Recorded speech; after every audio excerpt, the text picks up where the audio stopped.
tahun 2006 Ustaz. 2006. Ya waktu masih SD. SD. Kan negeri 2 itu kan jaraknya jauh. Gimana itu alat transportasinya dulu? Sepeda pancal ya. Sambil olahraga, sambil ini sambil. Makanya badan sampai kurus gak lemu-lemu ya.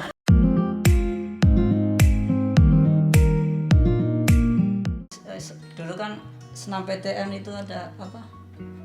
Jalur Senam PTN, SNPTN, jalur prestasi, jalur umum. karena enggak lulus jadi akhirnya Banting setir. banting setir kita ke universitas swasta. Iya, di mana? Di Universitas Muhammadiyah Wah, Surabaya. alumni Universitas Muhammadiyah Surabaya. Iya. Fakultas apa? Fakultas Ekonomi. Oh, Manajemen. Manajemen ekonomi. Iya. Sampai sekarang masih korelasinya masih berkaitan ya dengan manajemen ya pekerjaannya ya. Ya, alhamdulillah. Masya Allah. Ini kata-kata kunci yang saya ambil dari Mas Eko ini sahabat podcastmu itu adalah kemauan ya. Iya. Bisa sharing sedikit nggak kepada adik-adik yang di luar sana atau kepada saudara-saudara di luar sana, kepada sahabat podcastmu bahwasanya apa sih arti sebuah kemauan dalam hidup ini? Ya, kemauan itu bisa diartikan adalah semangat, ya, semangat dari diri kita.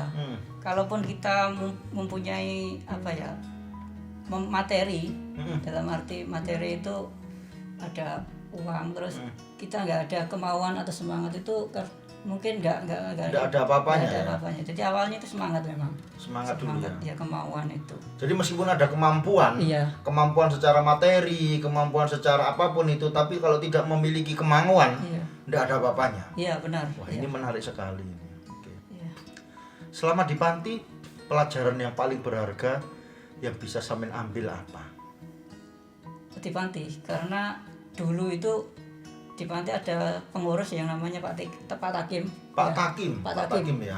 Beliau, masih ada orangnya sekarang, masih sehat? Alhamdulillah masih. Oh, masih. Ya. Pak Takim, siapa coba? Pak Takim. Halo, Pak Takim. Iya, assalamualaikum Pak. Waalaikumsalam. Ini anaknya Pak Takim dicari sampean ya. Oke.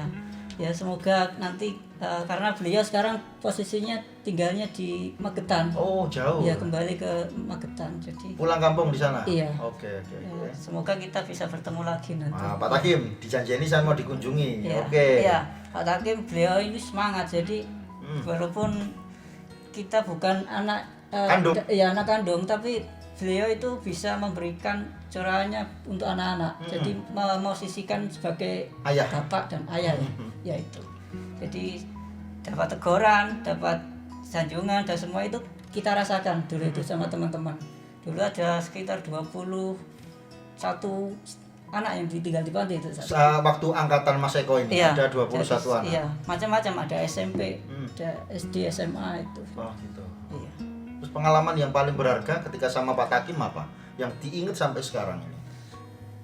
Ya, kalau diingat sih hanya ini apa terkait dengan semangat ini.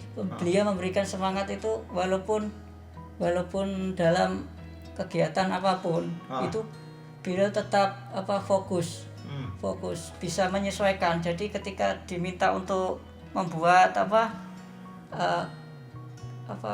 kan beliau itu kan semangat, jadi semangat dalam kerajinan ya. Orangnya itu bisa terampil ya, bisa utek-utek, bisa dandan-dandan sembarangan gitu. Dan itu jadi ketika saya diminta bantuan, Pak saya dapat tugas ini seperti ini, tak bantu, dia jadi selesai. Iya. Masya Allah. Ya, dan saya bisa orangnya dan humble sih orangnya. Sederhana, rendah hati gitu ya. Seperti Mas Eko ya. Ini Mas Eko ini memang low profilnya sangat humble Mas Eko ini. Mungkin meniru dari Pak Takim ya. Oke, Mas Eko lanjut lagi. Sahabat podcastmu, masih di sahabat podcastmu tetap ya. Ini gini. Pada kesempatan hari ini kita bertemu. Saya pengen lebih dalam ya, lebih dalam mungkin seperti ini. Tadi kemauan. Apakah ada pesan dan kesan untuk sahabat podcastmu di luar sana tentang kerasnya hidup? Bagaimana Mas Eko? Ini kan Mas Eko ini di Surabaya tidak ada siapa-siapa nih. Hanya ada adik sama kakak, betul ya? Adik sama kakak, sebatang kara lah gitu. Bagaimana Mas Eko menyiasati kerasnya hidup di Surabaya? Seperti apa dan bagaimana sih tip and triknya itu? Silakan Mas Eko. Gini, terkait dengan kondisi di keluarga kan kita juga pengaruh saja. Iya. Ya, pengaruh. Jadi saya ambil hikmahnya saja bahwasanya saya ke Surabaya ini adalah untuk apa? Untuk mencari keluarga baru.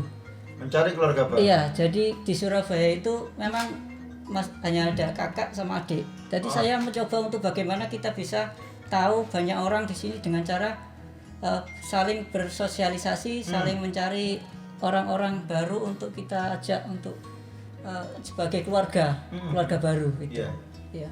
Jadi kalau melihat dalam arti kesendirian itu ya pasti ya dari keluarga kan memang keluarga sendiri pasti ada. Tapi kan kalau ada support dari orang-orang di sekitar, apalagi kita mencari teman-teman yang baik itu pasti akan berdampak positif bagi kita. Oh gitu ya. Iya. Oke.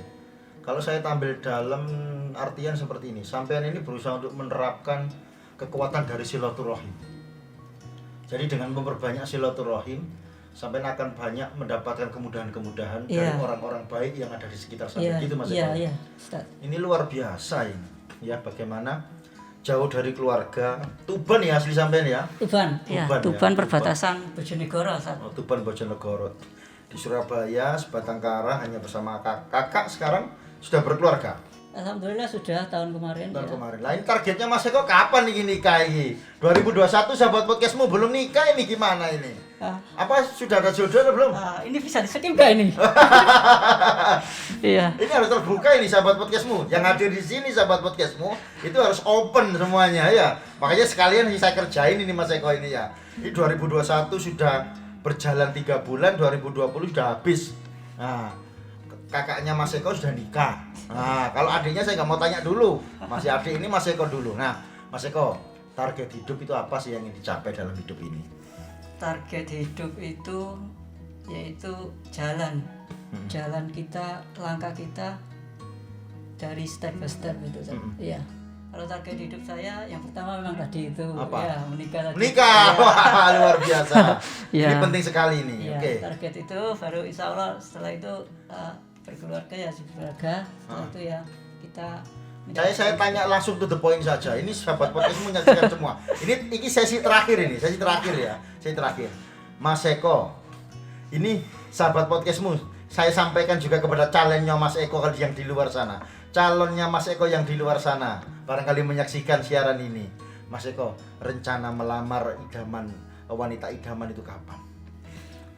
Insyaallah tahun ini Ustaz. Masya Allah, disimak. Ya, tahun ini targetnya. Ya, insyaallah tahun ini. Mari kita berdoa bersama-sama sahabat podcastmu agar Mas Eko ini bisa tahun ini bisa melangsungkan pernikahannya. Amin. Karena semua itu kan kita dari Allah Subhanahu wa taala. Siap, tapi harus ikhtiar. Oh iya, ikhtiar. Harus ikhtiar ya. Nanti 2021 habis lagi nanti nikah lagi. Baik, itu saya sudah ngerjain Mas Eko ini ya terkait kapan nikahnya. Terakhir Mas Eko. Ya, bisa ada pesan singkat kepada para sahabat-sahabat podcastmu di luar sana terkait kehidupan ini. Moga Mas Eko. Kehidupan ini keras ya, karena sekeras apapun hidup di luar kalau kita tidak mempunyai pegangan ini dalam hati ya, Ustaz, dalam hati, maka pasti kita akan lelah terus. Setelah lelah, maka kita akan tidak berdaya, lelah, terus itu malas artinya. Ya, ketika kekuatan dalam hati itu bisa kita tumbuhkan, maka semangat itu bisa kita korbankan. Luar biasa. Ini saya itu punya filosofi hidup seperti ini Mas Eko. Keraslah kamu pada dirimu, maka dunia akan lunak kepadamu. Namun jika kamu lunak pada dirimu, maka dunia akan keras kepadamu. Mungkin itu bisa mewakili pesan sampai tadi ya kepada sahabat podcastmu. Baik, Mas Eko, terima kasih.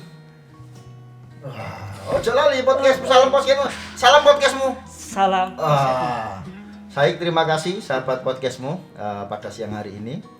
Pada kesempatan ini yang luar biasa bisa bersama Mas Eko. Semoga Mas Eko segera bisa nikah ya. Amin. Alhamdulillah. Amin ini banteri berarti kudu nikah. Iya. Baik. Doakan Ustaz. Amin. Baik. Terus cukup sekian sahabat podcastmu pada kesempatan yang luar biasa ini. Terima kasih telah menyimak. Kurang lebihnya mohon maaf. Assalamualaikum warahmatullahi wabarakatuh. Salam podcastmu. Mas Eko nyoba lagi. Set. Sah.